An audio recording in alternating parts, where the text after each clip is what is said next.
जय हिंद, नमस्कार। मैं अंबर जैदी स्वागत करती हूँ आप सबका एक बार फिर से हमारे आज के कार्यक्रम में। दोस्तों, एक तरफ भारत दुनिया की तीसरी बड़ी इकोनॉमी बनने की तरफ आगे बढ़ रहा है और दूसरी तरफ हम देखते हैं कि जमीन के नीचे से एक ऐसी खबर आ रही है जो भारत की तकदीर पूरी तरह से बदल सकती है।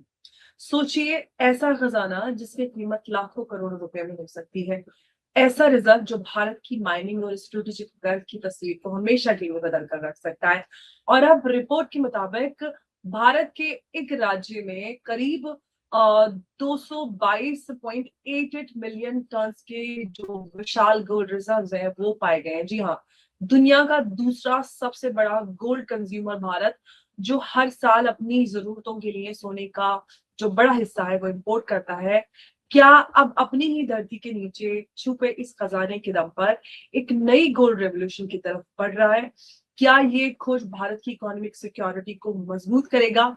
क्या इससे इंपोर्ट बिल जो हमारे हैं वो कम होंगे? और क्या ये राज्य जो है वो भारत का नया गोल्ड हब बन सकता है? और सबसे बड़ा सवाल ये है कि क्या भारत के नीचे अब भी ऐसे ही खजाने छुपे हुए हैं जो आने वाले जो दशकों हैं उनमें जो देश की तकदीर है उसको बदल कर रख सकते हैं? क्योंकि इतिहास गवाह है कि जो सभ्यता है उनकी तकदीर अक्सर उन खजानों ने बदली है जो जमीन के नीचे छुपे होते हैं। और आज भारत की धरती से निकली इस खबर को सिर्फ एक माइनिंग की डिस्कवरी नहीं बल्कि एक संभावित इकोनॉमिक गेम चेंजर के रूप में देखा जा रहा है।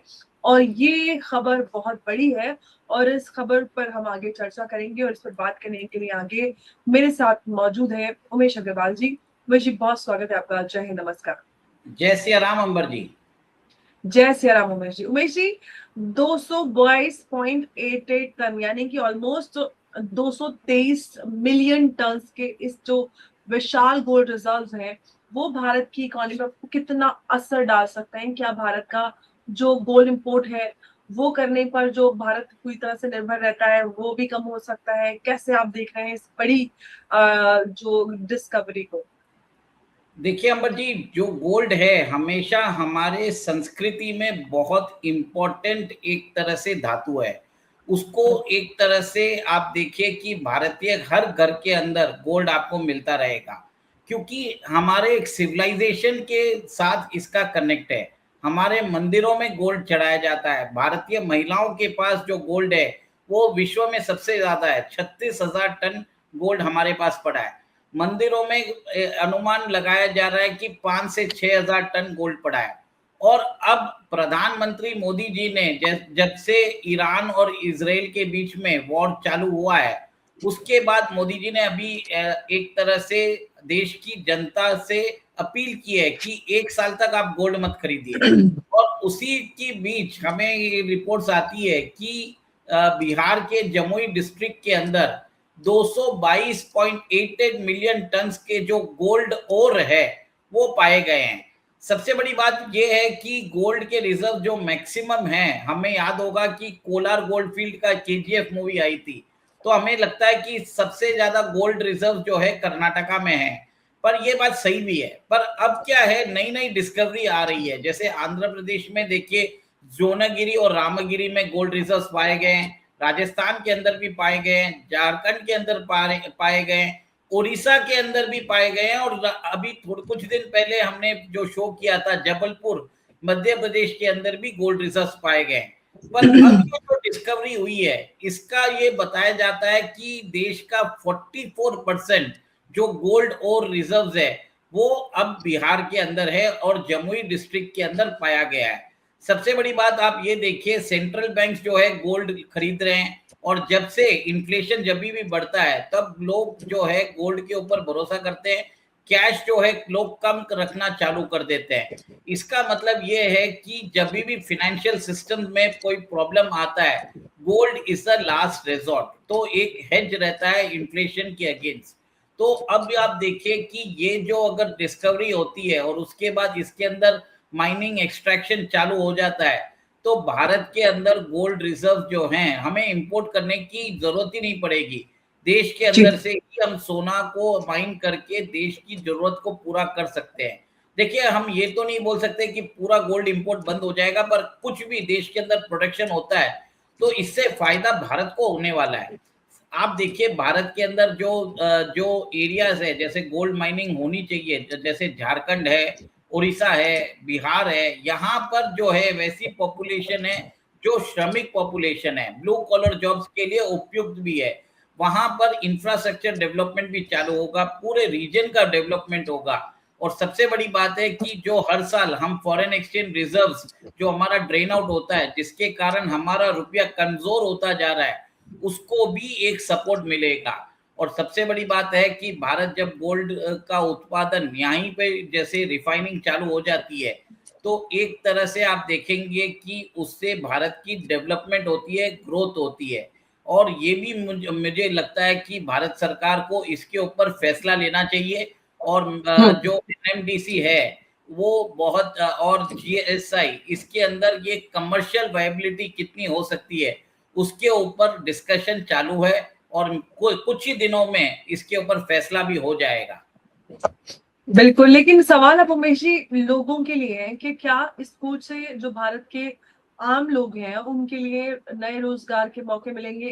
क्योंकि अगर हम भारत के इस राज्य की बात करते हैं जहां से ये खोज की खबर आ रही है, इसका मतलब है बिहार है, और बिहार में बहुत ज्यादा जो पॉपुलेशन है वो माइग्रेंट पॉपुलेशन होती है, जो देश के दूसरे राज्यों में जाकर काम करते हैं। और जिसकी वजह से भारत में हम देखते हैं कि बिहार चर्चा में रहता है कि लोग दूसरे राज्यों में काम करने के लिए जाते हैं। क्या उससे न सिर्फ पूरे भारत की बल्कि सिर्फ अगर बिहार की भी बात करें तो बिहार की भी तकदीर बदल सकती है? देखिए, सबसे बड़ी बात है कि पूरे भारत के अंदर अगर आप देखते हैं, मजदूर मैक्सिमम जो हैं वो 3 स्टेट से आते हैं। एक तो बिहार, झारखंड और उड़ीसा। और बिहार की मात्रा ज़्यादा होती है। अगर बिहार के अंदर ही इंडस्ट्रीज़ लगना चालू हो जाती है, पूरे भारत के अंदर इंडस्ट्री खत्म हो जाएगी, मैं आपको ये बता देता हूँ। क्योंकि जी। जितने भी मेहनत के काम होते हैं, जैसे वेल्डिंग हो, कास्टिंग हो, या कंस्ट्रक्शन में हो, या मेट्रो बनाने का काम हो, सब जगह इन्हीं 3 स्टेट के लेबर्स लगते हैं। अगर वहां पर अगर जॉब्स मिलना चालू हो जाता है, तो कोई भी वहां से जो है देश के दूसरे राज्यों में जाके काम नहीं करेगा। और वहां की जो इकोनॉमी को डेवलपमेंट होगा, फिर बाद में क्या होगा कि तमिलनाडु, महाराष्ट्र और कर्नाटका के जो उद्योगपति है, उनको बिहार में जाके एक तरह से उद्योग लगाना इंडस्ट्रीज पड़ेगा। लगानी। ये ये जो बात है, ये मैं आपको ये बोल देता हूँ, ये होने वाला है। क्योंकि अब देखिए पश्चिम बंगाल के अंदर भी बीजेपी की सरकार आ चुकी है, और केंद्र सरकार वहां पर इंडस्ट्रीज लगाने के लिए पुरजोर कोशिश कर रही है। अभी तक जो रिपोर्ट्स आ रही है, बुलेट ट्रेन जो है वो चालू होने वाली है कलकत्ता और दिल्ली के बीच में। तो ये भी आप देखिए कि सिलीगुड़ी कॉरिडोर के ऊपर भी काम, मतलब वहां पर भी जो है अंडरग्राउंड ट्रेन चालू होने की बात हो रही है। और आज तो शुभेंदु अधिकारी ने ये भी बोल दिया है कि वो टाटा को वापस बंगाल में लेके आएंगे। और आप देखिए ये जितने स्टेट्स है, बिहार, झारखंड, उड़ीसा, ये पूरा एक तरह से कलकत्ता पे निर्भर है, क्योंकि वहां पर पोर्ट है। और अगर ये पूरा एरिया डेवलप होता है, तो बहुत बड़ा एक तरह से भारत की इकोनॉमी और जीडीपी में बहुत बड़ा ग्रोथ आएगा। और इसका डायरेक्ट असर कौन से स्टेट्स पे आने वाला है? ये स्टेट्स आने वाला है तमिलनाडु के ऊपर, कर्नाटक के ऊपर, आंध्र प्रदेश के ऊपर, तेलंगाना, महाराष्ट्र, गुजरात, इवन दिल्ली के ऊपर भी आएगा, गुड़गांव एरिया में। वहां पर लेबर मिलेंगे नहीं। अगर बिहार डेवलप हो जाता है, तो मैं आपको क्लियर कट बोल देता हूँ, जी। आज भारत के अंदर जो लेबर है, जो मेहनती लोग हैं, वो बिहार से आते हैं। और अगर उसी बिहार के अंदर वहां की धरती से जो सोना अगर हम एक्सट्रैक्शन चालू हो जाता है, तो पूरे एरिया का डेवलपमेंट होता है, कायाकल्प एक तरह से बदल जाएगा। वहां पे रोड्स बनना चालू हो जाएगी। फिर जो मजदूर है उनके लिए अस्पताल, स्कूल, उनकी फैमिली के लिए स्कूल बनना चालू हो जाएगा। तो मजदूर जो है वो बिहार छोड़ के जाएगा ही नहीं।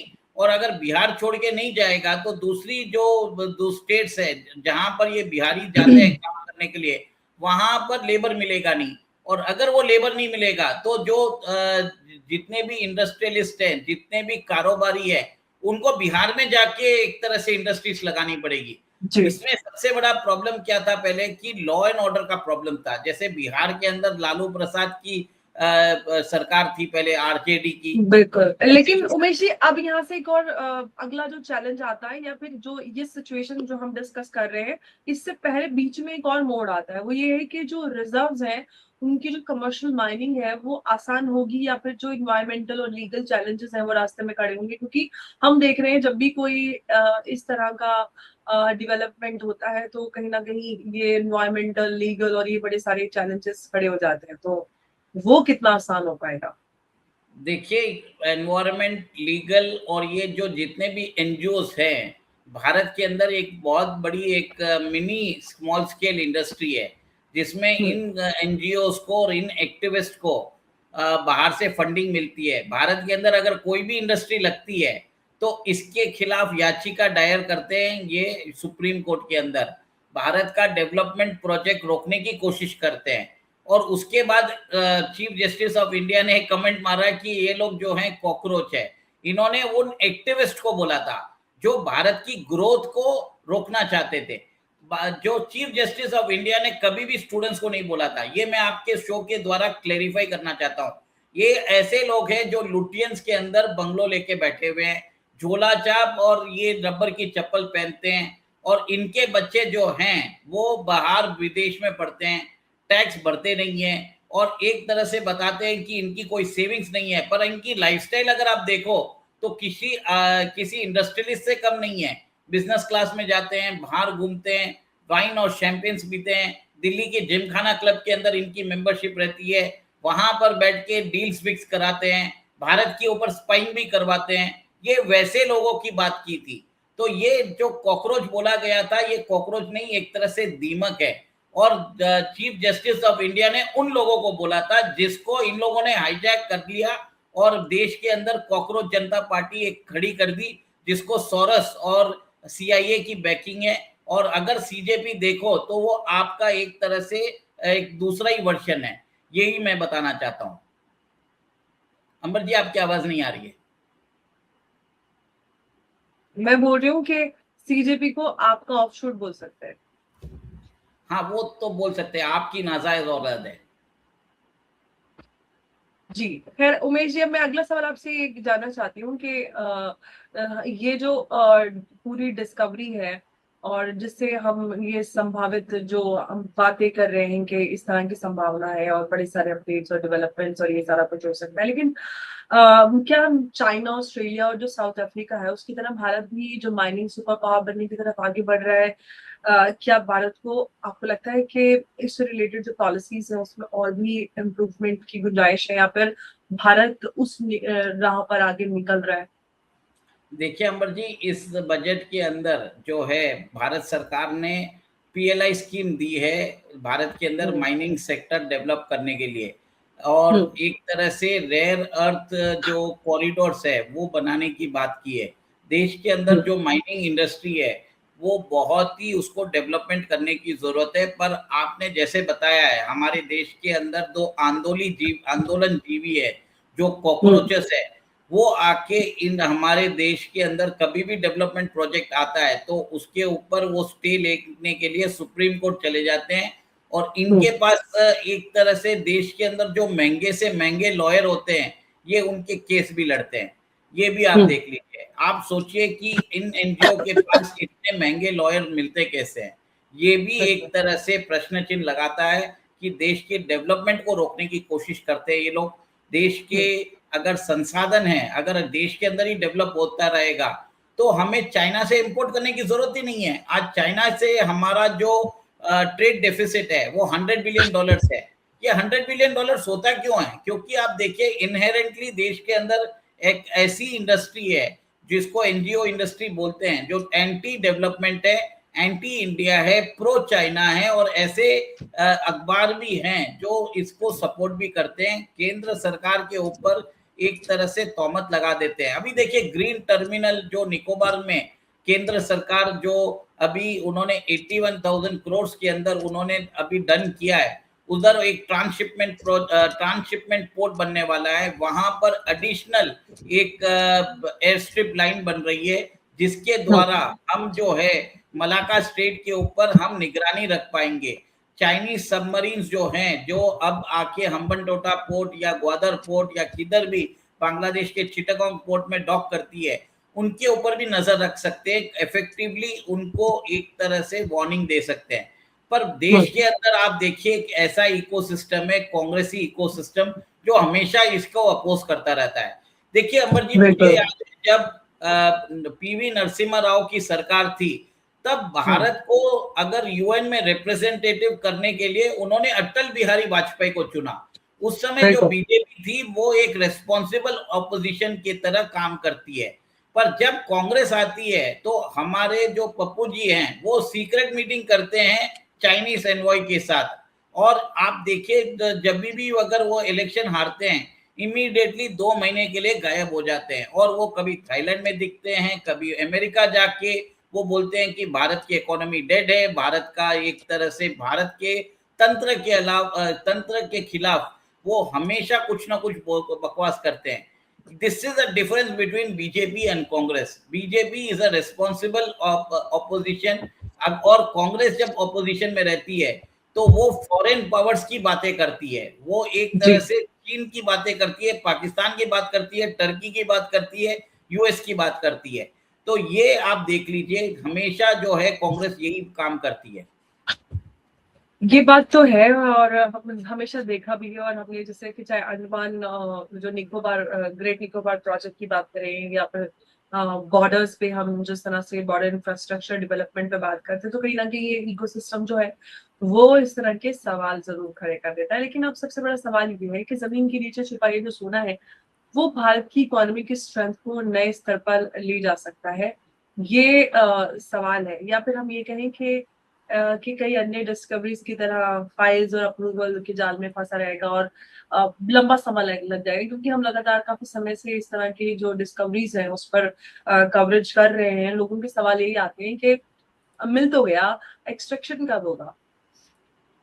देखिए अमर जी, सबसे बड़ी बात आपको बताता हूं कि भारत के अंदर जो सब चीज होती है प्रोसीजर के थ्रू चलता है। प्रोसीजर जो है चेक्स एंड बैलेंसेस की तरह काम करता है। नहीं तो आप देखिए कोयला खदानों को एक तरह से यूपीए की सरकार ने क्या किया था, कोयला खदानों को इंडस्ट्रीज को बांट दी थी, जिसको सुप्रीम कोर्ट ने रद्द करना पड़ा। आप देखिए 2G लाइसेंस को है उसको भी रद्द करना पड़ा। तो ये काम यूपीए की सरकार में होता है कि जल्दी जल्दी इंडस्ट्रियलिस्ट को बुला के वो सब कर देते हैं। पर बीजेपी जो है वो ऑलरेडी जो रूल्स जो है रूल्स के हिसाब से चलती है। और ये रूल्स बनाया किसने? ये रूल्स बनाया कांग्रेस ने। और धीरे से बीजेपी इसके अंदर ट्राई कर रही है जल्दी जल्दी प्रोजेक्ट्स को एक तरह से एक्सट्रैक्ट करने की। पर हमारे देश के अंदर एक जो कांग्रेस का इकोसिस्टम है हमेशा रोड़ा डालता रहता है। तो अगर एक्सट्रैक्शन नहीं होता है, आपके दर्शकों के माध्यम से बोलना चाहता हूं, ये पूरा कांग्रेस के ऊपर है। अभी देखिए टीएमसी जब तक थी, वो बंगाल के अंदर जो ऑयल फील्ड्स थी उधर वो एक तरह से वहां पर वो ऑयल एक्सप्लोरेशन नहीं करने देती थी, एक्सट्रैक्शन नहीं करने देती थी। जब से टीएमसी गई है तो पूरे ईस्टर्न कोस्ट के अंदर वहां पर ऑयल इंडिया लिमिटेड और ओएनजीसी रिग्स को एक तरह से वहां पर ड्रिल कर रहे हैं, और वहां पर क्रूड ऑयल की कितनी मात्रा है उसको निकालने, उसके ऊपर एक्सप्लोरेशन चालू है। और आप देखिए कितने इंफ्रास्ट्रक्चर प्रोजेक्ट्स जो है वो रोक के रखा था टीएमसी ने। बॉर्डर फेंसिंग को रोक के रखा था। सोचिए बॉर्डर फेंसिंग जैसे इंपॉर्टेंट इश्यूज को रोक के रखा था, तो इंडस्ट्री तो बहुत बड़ी दूर की बात है। ये सब राज्य सरकार करती है, और इसके अंदर पर सिर्फ आप बीजेपी को नहीं बोल सकते। बीजेपी रूल्स फॉलो करती है, और देश के अंदर जो रूल्स है उसको तय किया गया है सुप्रीम कोर्ट ने और प्रीवियस कांग्रेस सरकारों ने। और इसी के लिए वो बीजेपी रूल्स के हिसाब से काम करके उसी हिसाब से वो इस, और एक और एक चीज है, ये जो इकोसिस्टम है जब भी बीजेपी उसको पास करने की कोशिश करती है, वहां पर केस डाल देते हैं सुप्रीम कोर्ट के अंदर, एनवायरमेंटल इंपैक्ट, फिर बाद में डिस्प्लेसमेंट इंपैक्ट, कुछ ना कुछ डाल के ये लोग एक तरह से बात का बतंगड़ बना देते हैं, और फिर बाद में बीजेपी को ब्लेम करते हैं। ये एक नई चीज है जो आपके चैनल के माध्यम से मैं लोगों को समझाना चाहता हूँ। बीजेपी काम करना चाहती है, पर देश के अंदर जो कांग्रेस और बाकी टीएमसी, आप और बाकी ऑपोजिशन पार्टीज है, जो बाहर से पैसे मिलते हैं और केंद्र सरकार को अपोज करने के लिए उनको पैसे मिलते हैं, वो सब देश का डेवलपमेंट नहीं चाहती। इसी के कारण जी चाइना में हमारा जो डेफिसिट है $100 बिलियन के प्लस है, यही रीजन है। बिल्कुल। तो दोस्तों खजाने सिर्फ कहानियों में नहीं मिलते, कभी-कभी वो हकीकत में भी मिल जाते हैं। और जब किसी देश की धरती पर अपने या ये कहें कि देश की धरती जो अपने अंदर इतनी बड़ी संपदा छुपाए बैठी हो, तो सवाल सिर्फ इतना नहीं होता कि वहाँ कितना सोना है। सवाल ये होता है कि उस सोने को राष्ट्रीय जो समृद्धि है, उसमें कैसे बदला जाए? क्योंकि ज़मीन के नीचे छुपा सोना अपने आप किसी देश को अमीर बनाने में बहुत बड़ी सहायता कर सकता है। और बल्कि उस सोने का सही इस्तेमाल जो है, वो सही नीति और सही विज़न की के साथ ही जो हम ये कह सकते हैं कि जो वो देश है, या एक राष्ट्र की तकदीर भी लिख सकता है। और शायद आज भारत के सामने भी वही मौका खड़ा हुआ है। क्या ये जो बिहार में 222.88 मिलियन टन्स का रिज़र्व भारत के सामने है, क्या ये नए गोल्डन एरा की शुरुआत साबित होगा? या फिर ये कहें कि ये खबर सिर्फ हेडलाइंस तक सीमित रह जाएगी, या वो हकीकत बताएगा? लेकिन एक बात तो तय है कि भारत की जो धरती है उसके नीचे छुपा ये खजाना जो है, एक बार फिर हमें याद दिला रहा है कि इस देश की जो असली ताकत है वो सिर्फ उसके 140 करोड़ लोगों में ही नहीं, भारत माता इसीलिए इसको कहते हैं। और भारत माता की जय हम अपनी इस धरती को, इस ज़मीन को माँ का दर्जा इसीलिए देते हैं क्योंकि इस ज़मीन ने हमें क्या कुछ नहीं दिया और इसके अंदर, इसके गर्भ में क्या कुछ छुपा है, जो इस देश की और पूरी दुनिया की तकदीर बदल के रख सकता है। बहुत-बहुत धन्यवाद उमेश जी इस चर्चा में हमारे साथ जुड़ने के लिए। नमस्कार, जय हिंद, जय भारत। जय सिया राम। जय श्री राम।